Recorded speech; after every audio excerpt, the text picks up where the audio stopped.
7 to 10 feet big. It only weighs about 200 to 500 pounds. It's a shark that is viviparous. That means it's like us. The babies are inside with an umbilical cord. It eats fish. It goes around and it eats fish. Let me go back to my map. The red areas are where it lives. Take a look at the map. Do you see something strange? And me too. Look, it goes up here into the Amazon River. The bull sharks, they can go up rivers. Wait a minute, could it go up? Yeah, it does. It goes up the MISSISSIPPI. In fact, bull sharks have gone up as far as 1,300 miles up the MISSISSIPPI. See, in the Mississippi River, there's a lot of carp. And bull sharks, they'll go up there and they'll just eat the carp. History lesson for you now. 1917. Did you hear about New York? Oh, hot. It was a heat wave. It was hot, hot, hot, hot. Everybody went to the Hudson River. They're jumping in the Hudson River. They're swimming in the Hudson River, just cooling off. River? Did it happen? Mm-hmm. There's some bull sharks in the river. And the bull sharks, they were hungry too. And because the water was so hot, the fish had gone somewhere else. They were looking for fish, but they couldn't find any fish. But what's like a fish? I don't know, a 60-pound kid. And one up, a 60-pound kid. And there just wasn't one bull shark, there was another bull shark and another bull shark. It must have been a whole herd of bull sharks in there. And over a week, there was 8 kids that get eaten. The outrage that happened. There was a shark hunt on the river. They're patrolling the river. They're looking for the shark and they're just going to kill it. Based on these events, there's a book written about the 1917 summer in the New York City. And based on that book, there was a movie made. And the movie, Jaws. They made it more sexy. Instead of being a little bull shark, they turned it into a great white shark and how vicious it was. So that is why a lot of people are scared because of these sharks based on that movie. Oh no, I ran out. I know. We could spend so much time on these sharks. I'll try to get it going a little bit faster. I want to just talk about a couple more sharks. Let's talk about this thing right here, the hammerhead shark. Why does it have that weird face like that? See, it has that weird face and its eyes are off on the side right here and right there. Why does it have that? Well, the hammerhead shark has that face on what it eats. What it does is it takes its head and with its ampulla aloazini, it'll scan the bottom. And what it's looking for are flounders and rays. Flounders on rays are flat. And what they do is they sit down at the bottom of the ocean. So it scans the bottom, the floor, for flounders and rays. And then it has that shape. Because then what it's going to do is just going to pin the flounder ray flay on the bottom of the ocean and then eat it. That's a hammerhead shark. Is it found around here? Well, let's look. No, it's not found around here. Here's our map. You go down in California or Florida, you can see a hammerhead shark. Let's talk about this one here. The whale shark. Is it a whale or is it a shark? Well, whales have a blowhole. This doesn't have a blowhole, and it's made up of cartilage. So that means it's a shark. The whale shark is the biggest fish in the ocean. How big is it? Well, look at the whale shark. Look at the whale shark compared to a person. Here's a whale shark. Here's a couple former students. Roxanne is from the Philippines. Brought Lauren Taylor to the Philippines to go swimming with these whale sharks. How big are they? They could be almost 50 feet big. They could weigh 30,000 pounds. Their mouth is 4 feet wide. And what it does is it opens its mouth and it's just a filter feeder. I got a video.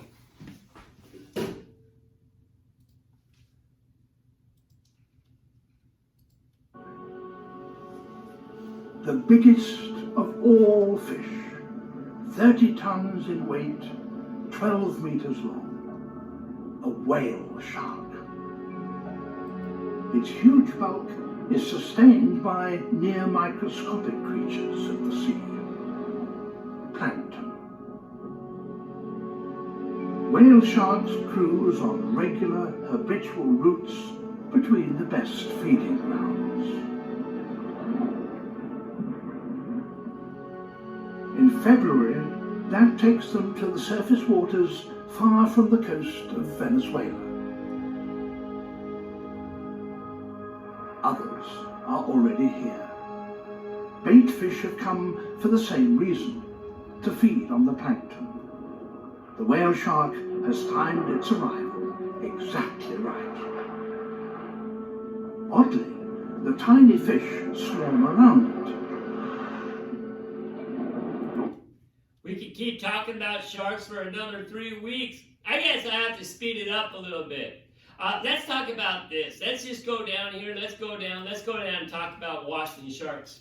This is what I want you to write down. I want you to write down what sharks are in Washington. Well, we wrote down the great white shark. Now here's another one. It's kind of the spiny dogfish. It's a shark. It's about 3 feet big. Has a green eye. Has really sharp teeth. They're not pointed teeth like this shark right here. The spiny dogfish is called the spiny dogfish because on the back of it, there's this bone sticking out. It's this spine in that if it gets threatened, it'll take that bone and it'll try to stab you with it. It's here in the Puget Sound. I don't want to talk about it. I don't want to tell you that it too can live for 100 years. I don't want to tell you that it can't have babies until it's 25 years. I don't want to tell you that when it has baby, it's going to be pregnant for 19 months. I don't want to talk about any of that. I'm not going to tell you about what rednecks used to do. They used to catch these by accident when they're salmon fishing. And just for the sake of it, they would kill them. Well, that's stupid. I mean, if they can't have babies until they're 25, well, maybe you're killing it before it had a chance to make babies. So now, rednecks are encouraged. If you catch one of these things, don't kill it. Just let it go. It means nothing to you. Another thing, this one here, the six-gilled shark. It's called the six-gilled shark because it does. It has 6 gills. Most sharks only have 5 gills, but this has 6. Another thing it does not have a dorsal fin on the back. This 6-gilled shark, it could get big. It could get 15 feet big. It can be 1,500 pounds. See, they thought 6-gilled sharks might be in the Puget Sound, but they weren't sure. They hadn't had any documented evidence until some bored scientists at the Seattle Aquarium. They were just going, I wonder what lives right here by the Seattle Aquarium. So one night, down right at the Seattle Aquarium, they put down a whole bunch of dead salmon down at the bottom and a camera to video what was going on. What things would go up and eat it. What did they see? They did. They saw a 6-gilled shark run up and start to eat the salmon. See, that's what 6-gilled sharks do, is they come up to the shallows and they look for dead things to eat. Now, they became more and more interested in it. So they kept putting the salmon out there, and then they'd go down there and they observed these. And what they found out, that it wasn't the same 6-gill coming up. In fact, it was always a different 6-gill. They started putting little tags in their back fin to see if it was the same one. And each one would come up with no tag. So it told you that there's a lot of these things in. Shark Week a couple years ago, they made an episode about the 6-gilled shark in the Puget Sound. And what they think is that, 6-gilled sharks normally live 3,000 feet down in the water. The water pressure is intense. What they think is that the 6-gilled sharks come into the Puget Sound where the water's less deep. And then they have their babies. And then they raise their babies in the Puget Sound where they can sustain the water pressure of just 150 feet. And once they start to get about 10 feet big, then they venture out to the open ocean and then live 6 feet down. So write it down in your notes. This 6-gilled shark, it lives in the Puget Sound. Next, there's this shark here. It's called the blue shark. The blue shark is the shark that the jaws of this came from. No, I didn't get this. A commercial fisherman thought I would want this. So the blue shark, it's about 6 feet long. It eats salmon. Well, salmon's in the Puget Sound and the blue sharks will follow it. No, I don't want to tell you anything about the blue shark, but they travel in schools. And their schools are kind of like a junior high dance. See, there'll be a school of like 500 guys. and that's it. And then there'd be a school of 500 girls, and that's it. And rarely do these two schools then mingle. That's the blue shark. Next one is this one here. This one right here is the salmon shark. It does. It has a triangular nose like the great white shark, but nowhere in the size. It's only about a 6 footer, weighs about 150 pounds. It's called the salmon shark because it eats salmon. I gotta show you my dream.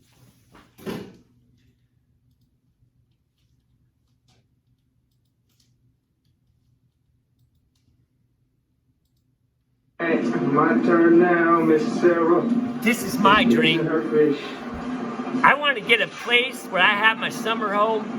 I have a deck over the water. So I can just go fishing off my deck like Miss Sarah right here. She got herself a salmon. Good job, Miss Sarah. Somebody get a net. Somebody's got to get a net for Miss Sarah so she can get her salmon. I need a net.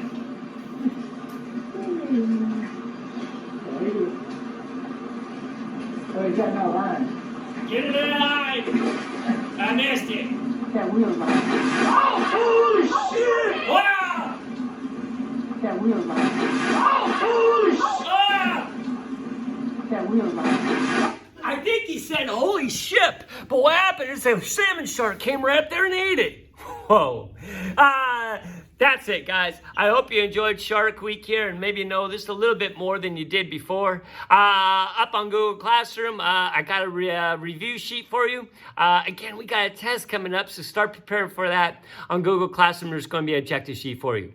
Everybody, have a great day.